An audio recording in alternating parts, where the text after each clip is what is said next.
बिस्मिल्लाहिर्रहमानिर्रहीम। अस्सलाम वालेकुम नाज़रीन, आप यूट्यूब चैनल देख रहे हैं। मैं इमरान खान हूँ। सबसे पहले तो बुशरा बीबी और इमरान खान साहब को जो सज़ा हुई तोशाखाना में, इस सज़ा के हवाले से खैबर पख्तूनख्वा में मुख्तलिफ मुकामात पे लोगों ने एहतजाज किया। ये एहतजाज जो है वो जैसे नॉर्मली लोग निकल आते हैं एहतजाज करने के लिए पार्टी की हदायत पे, फिर पाकिस्तान तहरीक इंसाफ के जो ऑफिशियल अकाउंट्स हैं उन्होंने बताया कि जनाब ये मालाकंड डिवीज़न में हो रहा है, ये हज़ारा डिवीज़न में हो रहा है, या कुछ जो जनूबी अजला है वहाँ पे हो रहा है, पेशावर में हो रहा है।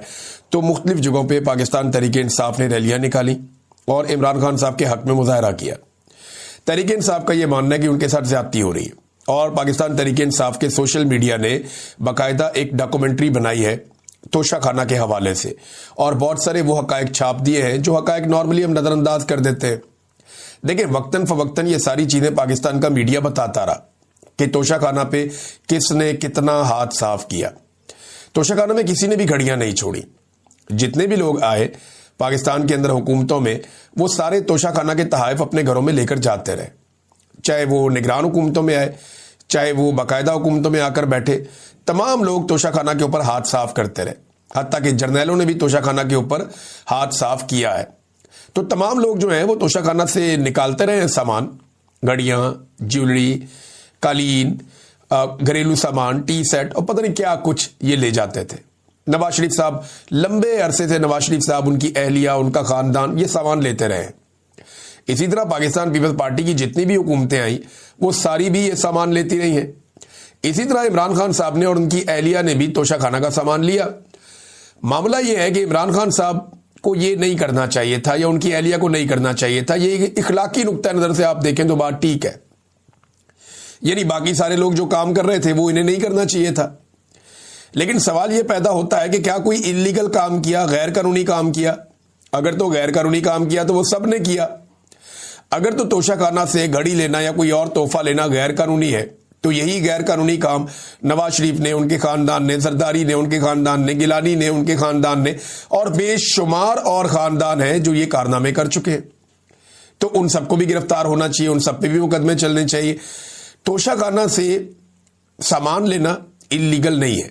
आप एक मखसूस अमाउंट जमा करवा के आप सामान ले लेते हैं और ये हमेशा से होता है, कोई पहली मर्तबा नहीं हो रहा। लेकिन इमरान खान साहब वो पहले आदमी हैं जिन्होंने तोशाखाना के रूल्स को तब्दील किया और जो 20% पैसा देकर सामान लेते थे उसको 50% तक कर दिया। अब इल्जामात इमरान खान साहब पे ये लगते हैं कि जनाब जो तोशाखाना के अंदर तहाइफ थे उनकी कीमत कम लगवाई गई। भी जो कम कीमत लगवाएगी वो प्राइम मिनिस्टर खुद लेके हाथ में तो नहीं फिरता था मार्केट के अंदर, जनाब बताएं ये कितने का है, जनाब आप बताएं ये कितने का है, जनाब आप बताएं, ऐसे तो नहीं होता था। भाई सरकारी मुलाजमीन है, तोशाखाना का बाकायदा एक डिपार्टमेंट है, वो लोग जाते हैं, वही लोग चेक करवाते हैं ना ये चीज कितने की है। तो जो उसकी कीमत लगती है उसके मुताबिक वो 20% या बाद में इमरान खान साहब ने 50% कर दिया तो उसके मुताबिक वो नीलाम हो जाता है। तरीकाकार तो ये है। अगर कम कीमत लगी थी तो इमरान खान ने जाके मार्केट में तो नहीं लगाई थी ना, वो तो जिसने कम कीमत लगाई वो सरकारी ऑफिसर, उसके गले में फंदा डालो, उसको पकड़ो ना कि भाई ये तुमने इतनी कम कीमत क्यों लगाई और तुमने क्यों सरकार का माल जो है या तोशाखाना का माल ओने पोने बेच दिया। उन सबको छूट है इमरान खान को। देखिए, अगर इमरान खान साहब और उनकी अहलिया, अव्वल तो मेरा ये मानना है कि इन्हें कोई तोहफा लेना ही नहीं चाहिए था, ये इन तोहफों से बहुत बड़े हैं। इमरान खान की तो शख्सियत इतनी बड़ी है, ये उनकी अहलिया ने अगर लिया तो लेना ही नहीं चाहिए था, ये तोहफे लेने नहीं चाहिए थे। लेकिन अगर उन्होंने लिए हैं तो उन्होंने कानून के मुताबिक लिए ना, गैर कानूनी तौर पे तो नहीं लिए। अगर ये ना भी लेते ना, मैं आपको एक और चीज बताता हूं, फर्ज करें कि इमरान खान और बुशरा बीबी एक भी तोहफा ना लेते तो किसी और केस में फंसा देते। ये तो एस्टेब्लिशमेंट के साथ लड़ाई है ना, ये तो बड़ी आइडियल सिचुएशन है कि तोहफा लेते ही ना। लेकिन अगर ना लेते तो क्या होता, किसी और केस में फंसा देते।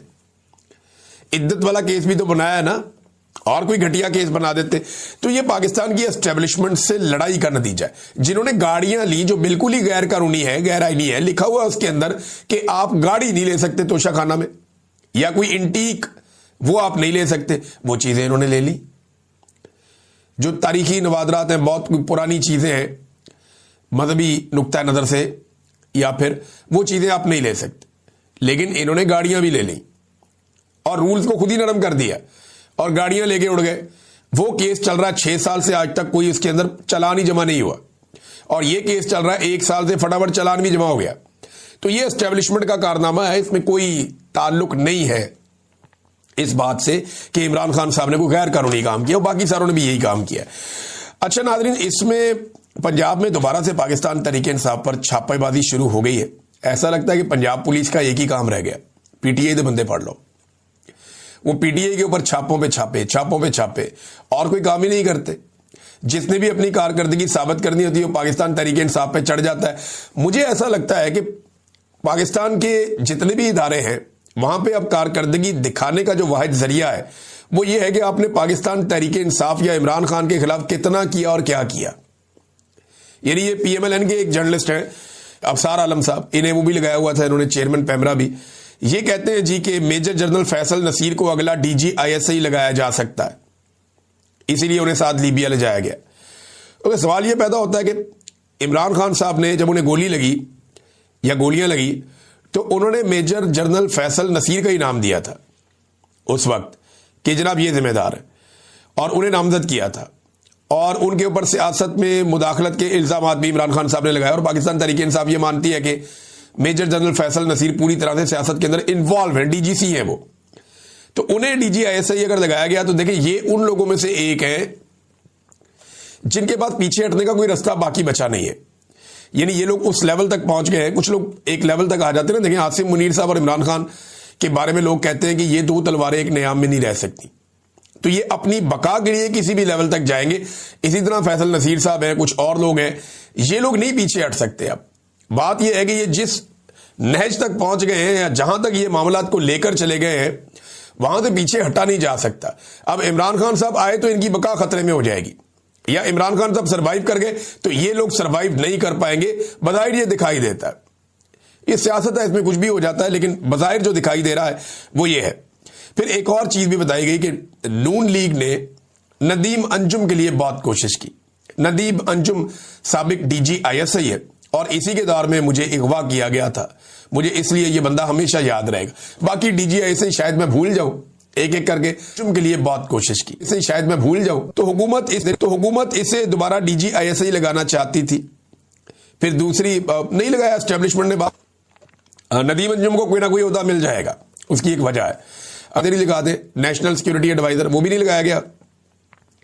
फिर तीसरी ऑप्शन जनाब अमेरिका में इसको सफीर लगा दे, वो भी नहीं लगाया गया, लेकिन दिल छोटा करने की जरूरत नहीं है। नदीम अंजुम को कोई ना कोई ओहदा मिल जाएगा, उसकी एक वजह है। कोई भी जर्नैल जो है वो ज्यादा अरसे तक बेरोजगार नहीं रह सकता, जब उसने खिदमात सर अंजाम दी हो तो उसे कोई ना कोई नौकरी मिल जाती। नॉर्मली हम देख रहे हैं कि बहुत सारे जर्नैलों को नौकरियां आजकल मिल रही। कोई भी जर्नैल जो है वो ज्यादा अरसे तक बेरोजगार नहीं रह सकता, जब उसने खिदमात सर अंजाम दी हो तो कोई ना कोई नौकरी मिल। बड़े जबरदस्त तरीके से मोमेंटम बनाने की कोशिश की गई है। बाजुआ साहिबा ने बड़ी इंपॉर्टेंट बातें की है, कुछ जर्नलिस्ट हैं उन्होंने बड़ी अच्छी वहां बातें की है, कुछ वकला ने बात